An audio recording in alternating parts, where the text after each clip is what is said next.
Chapter 12. Reproduction in Plants. Parts of a flowering plant. Most plants have roots, stems and leaves. These are called the vegetative parts of the plant. Flowers are the reproductive parts of a plant.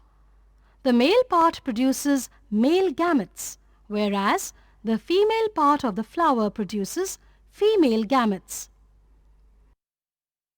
Methods of reproduction in plants. Asexual reproduction in plants.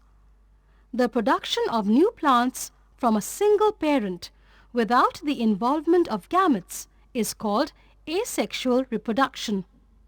In asexual reproduction, new plants are obtained from single parent without production of seeds. Sexual reproduction in plants.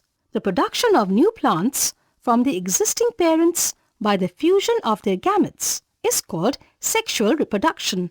In sexual reproduction, new plants are obtained from existing plants through seeds. Asexual reproduction in plants. The asexual reproduction in plants can take place by the following methods: vegetative propagation, budding, fragmentation, spore formation. Vegetative propagation.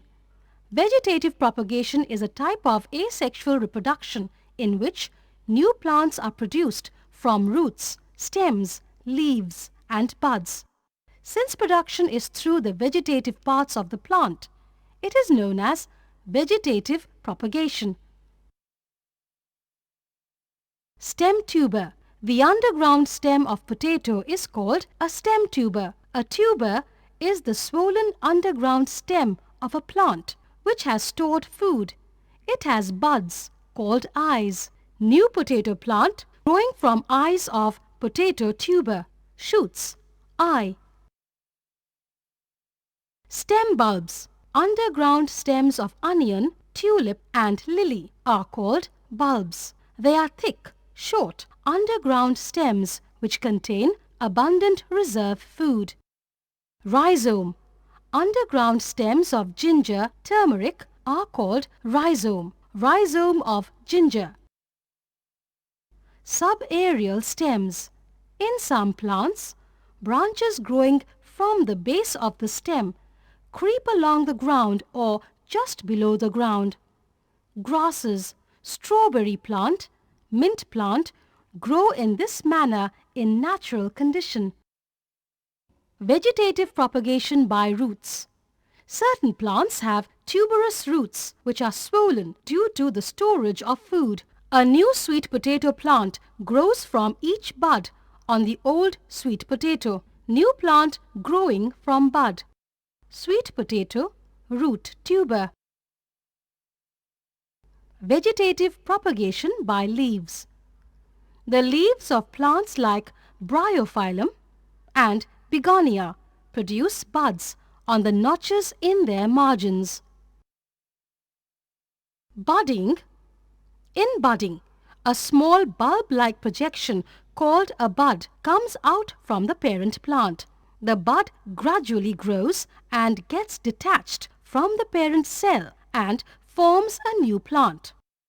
Fragmentation. This process of reproduction is called fragmentation, the breaking up of the body of a plant into two or more fragments, where each fragment grows and matures to form a new plant, is called fragmentation. Spore formation. Fungus plant called bread mold grows from spores which are almost present in the air around us. This bread mold, when observed under the magnifying glass, consists of thread-like projections called hyphae. It has a knob-like structure called sporangium at the top of erect hyphae called sporangiophore. Each sporangium contains hundreds of minute spores enclosed in it. These spores are in the cluster of sporangia called sori on the underside of their leaves. Reproduction through spore formation in fern. Sori, cluster of sporangia containing spores. Frond leaf. Sexual reproduction in plants. The plants that have flowers are called flowering plants. Stamen, male reproductive organ of a plant. Here, anther has been cut open to show pollen grains inside it. Pollen grains, anther, stamen, filament. Pistil. Pistil is the female reproductive organ of the plant. It is made of 3 parts: stigma, style, and ovary. Unisexual and bisexual flowers. The flowers which contain only one reproductive organ, either only the pistil or only the stamens, are called unisexual flowers. The flowers which contain both reproductive organs, pistil, as well as stamens, are called bisexual flowers. Pollination. The transfer of pollen grains from the anther to the stigma of a flower is called pollination. Self-pollination and cross-pollination. Self-pollination. When the pollen grains from the anther of a flower are transferred to the stigma of the same flower or another flower on the same plant, it is called self-pollination. Cross-pollination. When the pollen grains from the anther of a flower of one plant are transferred to the stigma of a flower of another plant of the same kind, it is called cross-pollination. Fertilization. Pollen tube penetrates the stigma, passes through the style and enters into the ovule.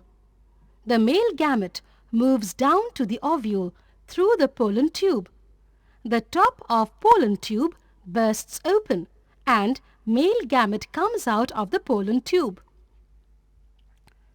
The male gamete fuses with the female gamete present in ovule to form a fertilized egg cell called zygote. The fusion of male gamete with the female gamete to produce zygote is called fertilization. Dispersal of seeds. The scattering of seeds over a large area away from the mother plant by the agents of dispersal is called dispersal of seeds. Dispersal of seeds and fruits by wind. Certain seeds have developed several adaptive features which help them to be dispersed by the wind. Seeds of drumstick plant and maple plant. Seeds of cotton, caltropis, dandelion, madar, and fruits of sunflower have hair around them, which allow them to be dispersed easily by the wind.